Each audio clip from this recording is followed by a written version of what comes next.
For panorama pictures, you'll want to set the program mode, you'll want to use the autofocus auto exposure lock button, and you'll want to set the white balance.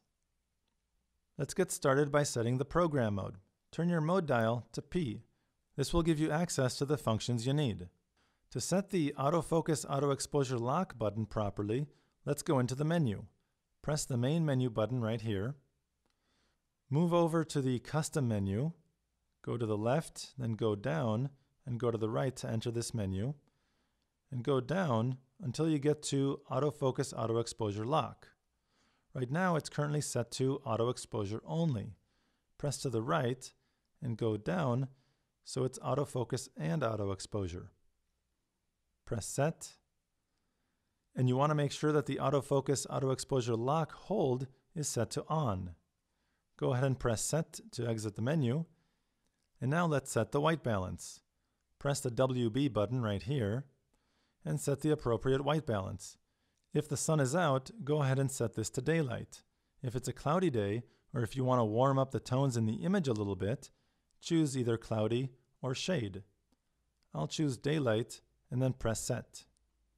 Now you're ready to start taking your pictures. You want to set the autofocus and auto exposure to something between the brightest and darkest image in your series. Meaning, for example, if the sun is part of the final image, you don't want to point the camera at the sun while pressing the autofocus and auto exposure lock. Then, the shady area in the picture will be much too dark. Likewise, you don't want to point this at the darkest area of the final image and press this because then the sun will be much too bright. So focus on something in the distance and make sure the screen is filled with something that is not too bright and not too dark. Go ahead and press the autofocus auto exposure lock button. Now the autofocus is set and the exposure is set for this picture. Now I can begin my series. You want to leave yourself a little bit of room on the right and left side of your final image for cropping later on. So for this demonstration, this will be my first picture. Now what you want to do is overlap about 50% of the image, which means taking what's in the center of the frame and moving it over to either the left or right side of the frame.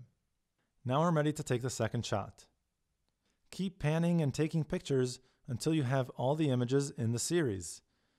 Then, after you've downloaded all your pictures to your computer, you'll take this series of pictures and import them into an application that specializes in stitching photos into one long panorama.